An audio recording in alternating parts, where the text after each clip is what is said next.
Everyone, कैसे हैं आप सब। मेरा नाम हर्षा झा और आप मुझे देख रहे हैं मेरे यूट्यूब चैनल पर। आज का हमारा टॉपिक है एटम्स। ये बहुत इजी टॉपिक है। आप अगर अपने टेक्स्ट बुक में देखोगे या नोटबुक्स में देखते हो तो ये मैक्सिमम टाइम यूज़ होता है, लेकिन बात जब उसको एक्सप्लेन करने को आता है या आपको कोई पूछता है एटम क्या है तो हमें थोड़ी परेशानी तो होती है उसको एक्सप्लेन करने में। तो चलिए स्टार्ट करते हैं। मैं आपको एक बहुत इजी एग्जांपल लेकर समझाने की कोशिश करती हूँ कि एटम है क्या। मैंने एक पेपर का पीस लिया है। आप क्या करो, इसको दो पार्ट में डिवाइड करो और अगेन करते जाओ। आप इसको तब तक दो पार्ट में डिवाइड करते जाओ जब तक आपको स्मॉल पीस ऑफ पेपर ना मिले जिसको आप अगेन दो पार्ट में डिवाइड नहीं कर सकते हो। अगर मैं उसको बोलचाल की भाषा में कहूँ तो वो small piece of paper atom कहलाएगा, ठीक है, किसी को समझाने के लिए। लेकिन अगर आप बुक के लैंग्वेज पे आओ तो स्मॉल पीस ऑफ पेपर को जब आप स्कैनिंग टनलिंग माइक्रोस्कोप से देखोगे तो आप देखोगे कि that small piece of paper consist of millions of particles and those particles are called atoms. अब आप मेरी स्लाइड पे देख रहे हो कि मैंने एटम क्या है उसको डिफाइन किया है।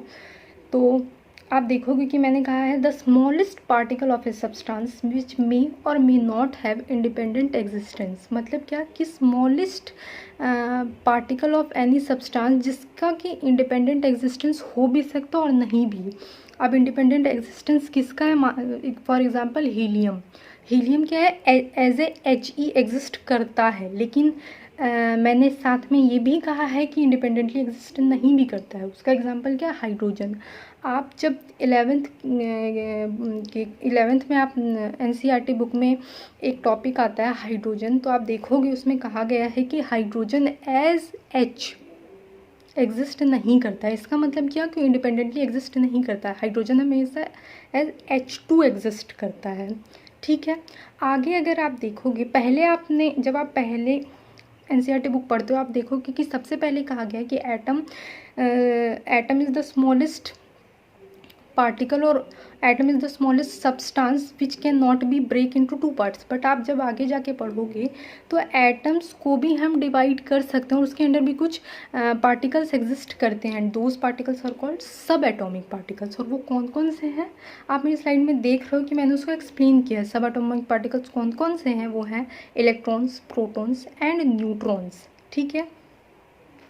So now we can say that atom is not smallest particle of a substance, but we should always remember this: atom is not the smallest particle of any substance, but atom is always the smallest unit that take part in any reactions. Okay.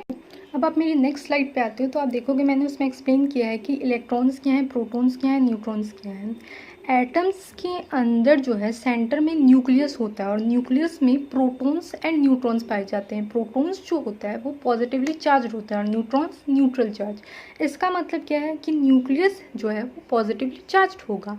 लेकिन अगर मैं आपसे पूछूं कि atom भी positively charge है तो उसका आंसर होगा नहीं, क्योंकि प्रोटॉन्स को काउंटर बैलेंस करने के लिए न्यूक्लियस के चारों ओर अपने ऑर्बिट या अपने शेल में उतने ही नंबर ऑफ इलेक्ट्रॉन्स भी रिवॉल्व करते हैं।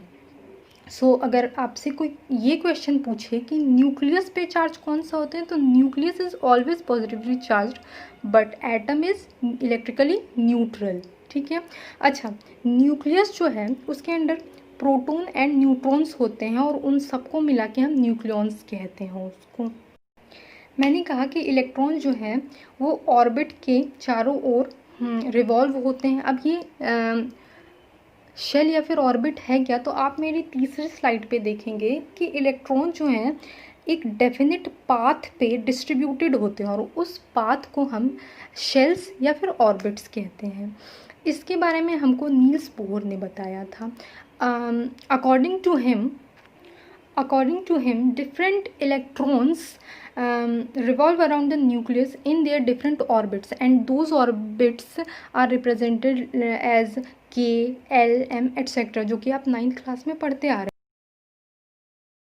अब हम इसको रिप्रेजेंट तो KLM से कर सकते हैं, लेकिन एक ऑर्बिट या एक शेल में कितने इलेक्ट्रॉन्स होंगे वो कौन डिसाइड करेगा। आप जब भी कोई मैथमेटिक्स का कोई भी प्रॉब्लम सॉल्व करते हो तो उसको सॉल्व करने के लिए एक फार्मूला आपको दिया जाता है, जिस फार्मूला को आप ऑपरेट करते हो और फिर आप उस क्वेश्चन को ईजिली सॉल्व कर लेते हो। वैसे ही एक ऑर्बिट या एक शेल में कितने मतलब मैक्सिमम नंबर ऑफ इलेक्ट्रॉन्स होंगे वो डिसाइड कौन करता है, वो एक फार्मूला डिसाइड करता है, जिसको कि हम एटॉमिक सेल स्ट्रक्चर फार्मूला कहते हैं। और वो फार्मूला क्या है, 2n²।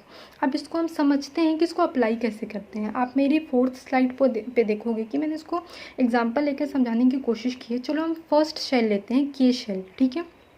तो K शेल मतलब क्या कि n कितने नंबर ऑफ ऑर्बिट्स, तो उसका फॉर्मूला क्या है, 2n²। तो 2 × 1 हमारा फर्स्ट शेल है तो हम 1 लेंगे का स्क्वायर 1, तो 2 × 1 = 2। तो इसका मतलब K शेल में मैक्सिमम नंबर ऑफ इलेक्ट्रॉन्स आप जितने रख सकते हो वो सिर्फ 2।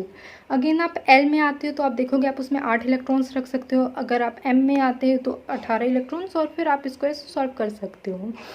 अब जो है हमने यहाँ तक क्या पढ़ा है कि एटम्स होते क्या हैं, एटम्स इंडिपेंडेंटली या फिर इंडिपेंडेंटली एग्जिस्ट कर भी सकते हो और नहीं भी।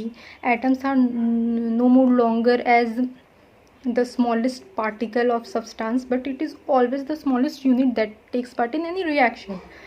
उसके बाद मैंने बताया आपको कि इलेक्ट्रॉन्स, न्यूट्रॉन्स, प्रोटॉन्स क्या हैं। इलेक्ट्रॉन्स जो हैं वो एक डेफिनेट पाथ पे रिवॉल्व करते हैं, जिसको हम क्या कहते हैं, न्यूक्लियस के चारों ओर, जिसको हम कहते हैं ऑर्बिट या फिर शेल्स।